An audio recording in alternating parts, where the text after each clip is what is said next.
Hi friends, welcome to our channel. మిథున శివకృష్ణని చెంప పగల కొట్టడంతో ఒక్కసారిగా అందరూ షాక్ అయిపోతారు. రామ్కి చాలా కోపం వచ్చి మిథున అంటూ చెయ్యెత్తుతాడు కొట్టడానికి. రామ్ తననేమి కొట్టొద్దు, ఏమీ అనొద్దు, వదిలేసాయి. అది కాదు మావయ్య, మిమ్మల్ని కొట్టిన వాళ్ళని అలా ఎలా వదిలేస్తాను అని చెప్పి అడుగుతూ ఉంటాడు. రామ్ కోపంగా ఆడపిల్ల మీద చెయ్యటం మంచిది కాదు, అది సంస్కారం అనిపించుకోదు, వదిలేసే రామ్ అని చెప్పడంతో ఇక రామ్ అయితే వదిలేస్తూ ఉంటాడు. నువ్వెందుకు రామ్ అంత కోపం వస్తుంది నీకు? ఆయన్ని కొట్టగానే, లేకపోతే మా నాన్నని అవమానిస్తారా? సీత వాళ్ళ నాన్న మీకు అంత డిస్టర్బ్ చేసినా సరే ఇంకా మీరు వాళ్ళనే వెనకేసుకొస్తున్నారు అని చెప్పి అడుగుతూ ఉంటుంది. మిథున, ఇంకొక్కసారి నువ్వు సీత గురించి మాట్లాడావంటే మర్యాదగా ఉండదు. గెస్ట్గా వచ్చావు కాబట్టి నిన్ను నేనేమి అనలేకపోతున్నాను అని చెబుతూ ఉంటాడు. ముందు ఆయనని నా కళ్ళ ముందల నుంచి పంపించేయండి అని మిథున అడుగుతూ ఉంటుంది. ఇకప్పుడు శివకృష్ణ చాలా బాధపడుతూ ఉంటాడు. రామ్ అంటాడు, గెస్ట్ కింద వచ్చావు కాబట్టి నేను ఇంట్లో నుంచి గెంటేయలేకపోతున్నాను మిథున. మావయ్య తినతో మనకెందుకు, అలాంటి వాళ్ళతో మనం మాట్లాడకుండా ఉండటమే మంచిది. మీకు ఇంకా అవమానం జరగటం నాకు ఇష్టం లేదు మావయ్య, మీరు ఇక్కడి నుంచి వెళ్ళిపోండి మావయ్య అని చెబుతూ ఉంటాడు. ఇకప్పుడు శివకృష్ణ, సీతకి చాలా మర్యాద, కానీ ఈ మిథునకి మర్యాదే లేదు అని చెప్పి శివకృష్ణ బాధపడుతూ అక్కడి నుంచి వెళ్ళిపోతూ ఉంటాడు. అలా కారు తీసి సీతని తలుచుకుంటూ బాధపడుతూ వెళ్ళిపోతాడు.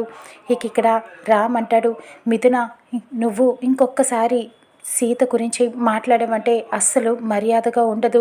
నా సీత గురించి మాట్లాడే హక్కు కూడా నీకు లేదు. నువ్వు యుఎస్లో చదువుకొని వచ్చావు, కానీ ఏం లాభం? సంస్కారం లేని చదువు, చదువుకున్నా చదువుకోకపోయినా ఒక్కటే, అది వృధా అని చెప్పి అక్కడి నుంచి మిథునని కోప్పడి అక్కడి నుంచి వెళ్ళిపోతూ ఉంటాడు లోపలికి. ఇకప్పుడు మహాలక్ష్మి అర్చన అనుకుంటారు, శివకృష్ణని కొట్టింది అంటే మిథున, సీత వేరు మిథున వేరు, ఇది క్లారిఫై అయిపోయింది మనకి అని చెప్పి సంతోషపడిపోతూ ఉంటారు. మిథున, సారీ మిథున, ఈ శివకృష్ణ వచ్చి అంతా నీ మూడ్ని స్పాయిల్ చేసేసాడు, సారీ అని చెబుతూ ఉంటుంది. సరే నేను ఇంకా వెళ్తున్నాను, రామ్కి సీత అంటే చాలా ప్రేమనే ఉంది అని చెప్తూ ఉంటుంది మిథున. అక్కడి నుంచి బయలుదేరి వెళుతూ ఉండగా బయటికి వచ్చాక మహాలక్ష్మి అంటుంది, అసలు సీత అంత తప్పు చేసినా రామ్ ఎందుకు వెనకేసుకొస్తున్నాడు? ఇంకా రామ్కి చాలా ప్రేమ ఉన్నట్టుంది సీత మీద అని అడుగుతూ ఉంటుంది. సీతని పర్మనెంట్గా ఇంటికి దూరం చేసేయాల్సిందే, ఇంకా ఆ పని మీదే ఉంది మా మహా. నీలాంటి మంచి కోడల్ని తెచ్చుకోవాలని అనుకుంటుంది, ఆ పని మీదే ఉంది అని అర్చన చెప్తూ ఉంటుంది. ఇకప్పుడు ఒక బెగ్గర్ పరిగెత్తుకుంటూ లోపలికి వస్తాడు. అమ్మ మీరు చాలా రిచ్గా ఉన్నారు, నాకు ధర్మం చేయండి అమ్మా, ఒక్క 100 రూపీస్ ఇవ్వండి అమ్మా చాలు అని అడుగుతూ ఉంటాడు. 100 చాలా అని మిథున అడగటంతో అర్చన అంటుంది, తిన్న రేంజ్కి ఒక 500 ఇస్తుందేమో బిచ్చగాడికి అని అర్చన అంటుంది. సరే 1 లాక్ ఇస్తే నీకేమైనా అభ్యంతరమా అని చెప్పి గన్ తీసి వాడికి గురి పెడుతుంది. ఇది చాలా అని అడుగుతూ ఉంటుంది. వద్దు, నువ్వు లక్ష్మీదేవి కాదు అంటూ అక్కడి నుంచి బెగ్గర్ పరిగెత్తుకుంటూ పారిపోతూ ఉంటాడు బయటికి. నాకు బెగ్గర్స్ అంటే అస్సలు ఇష్టం లేదు, అందుకనే సేఫ్టీ కోసం ఇది పెట్టుకొని తిరుగుతూ ఉంటాను అని చెప్తూ ఉంటుంది మిథున.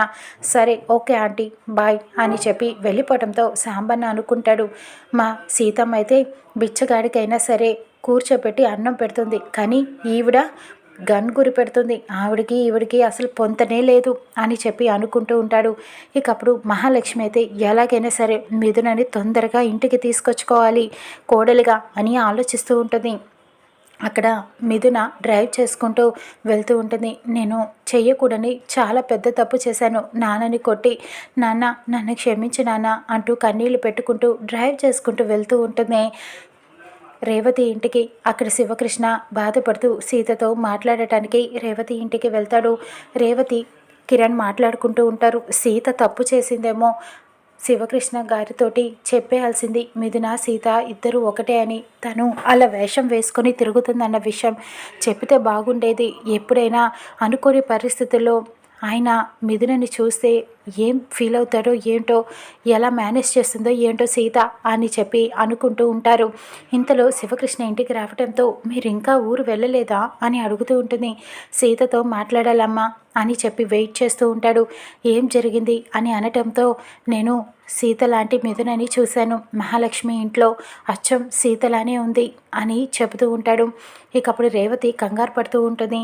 ఇక సీత తన వేషంతోనే ఇంటికి వస్తుంది. నాన్న మీరు ఇంకా ఊరు వెళ్ళలేదా అని అడుగుతూ ఉంటుంది. వెళ్ళాలని అనుకున్నానమ్మా, కానీ బాధగా అనిపించి నీతో మాట్లాడటానికి వచ్చాను అని చెబుతూ ఉంటాడు.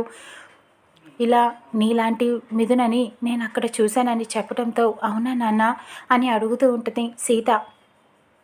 అవునమ్మా, నేను చిన్నప్పటి నుంచి పెంచిన కూతురు నన్ను కొట్టేటప్పటికి చాలా బాధేసింది. ఇన్నాళ్ళు ఆ బాధ ఎలా ఉంటుందో నాకు తెలియదు, కానీ ఇప్పుడు తెలిసిందమ్మా.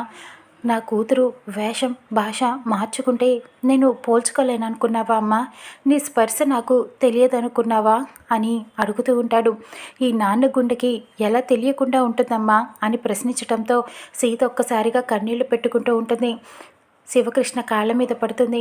నాన్న నన్ను క్షమించు నాన్న, క్షమించు, చేయకూడని తప్పు చేశాను, నాకు అలా చేయక తప్పలేదు నాన్న, నన్ను క్షమించు, ఏమైనా చెయ్యి నాన్న నన్ను అని చెప్పి బాధపడుతూ ఉంటుంది.